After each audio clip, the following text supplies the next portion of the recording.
Good day, friends, and you're welcome back. Today we are discussing classification of viruses. And the question is, how are viruses classified? What are the ways through which we classify viruses? Do we classify them the way we classify bacteria?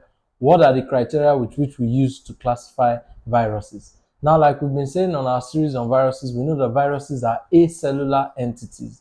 They're not living organisms per se, but they are able to cause disease, and so they are of interest to scientists. Now, viruses, like we know, are made up of our simple nucleic acids. It could be RNA or DNA. And then that nucleic acid or nucleic genome is surrounded by a capsid. And a capsid is a protein coat. And now, like we've said in our other videos, the viruses can have either a DNA or an RNA molecule within the protein coat. You do not have both DNA and RNA together. It's one or the other. Now, viruses can be classified in quite a number of ways, but there are two major ways through which viruses are classified. Viruses are classified on the basis of their morphology.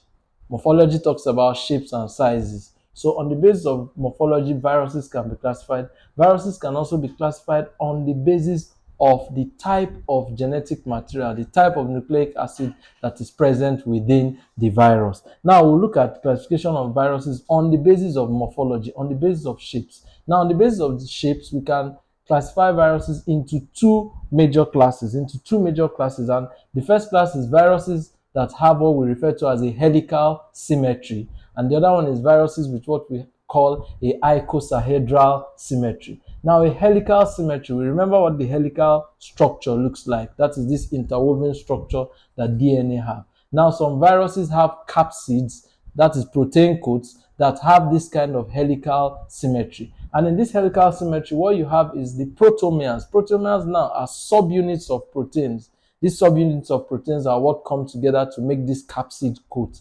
Now, the proteomeres, when they come together to make this capsid coat, they usually have a structure that is helical in nature, a helical structure. So any virus that has a capsid, that has proteomeres, protein units, that when they come together, they form this helical structure around the nucleic material, whether it's RNA or DNA.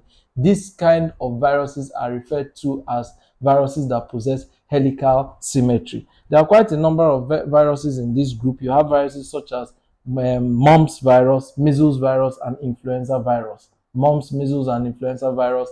These three kinds of virus have the helical symmetry, and this is important to know. Now, the second part, when we are classifying viruses on the basis of morphology, is the icosahedral symmetry or icosahedral shape. Now, some viruses have this shape, and this shape is a unique shape because it's the shape of a polyhedron. It's the shape of a complex is a complex shape, and this complex shape has 20. The faces of the complex shape has 20 equilateral triangles. That's what the icosahedral shape looks like.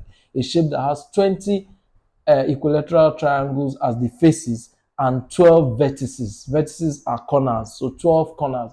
That's what the icosahedral shape of viruses looks like. So viruses that have a capsid and the capsid has this icosahedral shape, these viruses are grouped together. And we have quite a number of examples of such viruses. And examples of such viruses include our human papilloma virus, HPV, our herpes simplex virus, HSV, and hepatitis B. These are examples of viruses that have or that carry the icosahedral structure or the icosahedral symmetry. Now, this is the classification of viruses on the basis of the morphology, the shape of their capsid. Now, viruses can also be classified on the basis of their viral genome. That is, what is the nucleic acid that is present within the virus. Now, like we earlier said, we have either RNA viruses or DNA viruses. We don't have any virus that has both RNA and DNA together.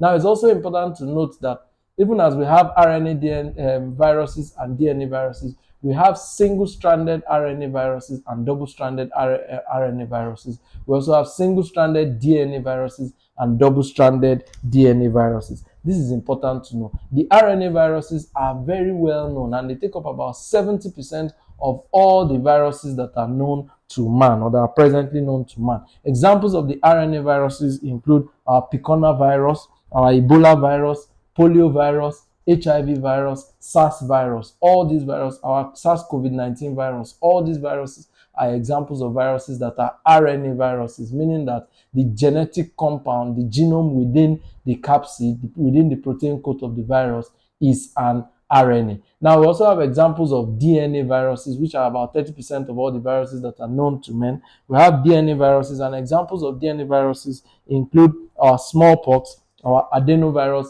and other types of viruses. Now, it's important to know that viruses are usually inert in nature, meaning that they're inactive when they're in nature.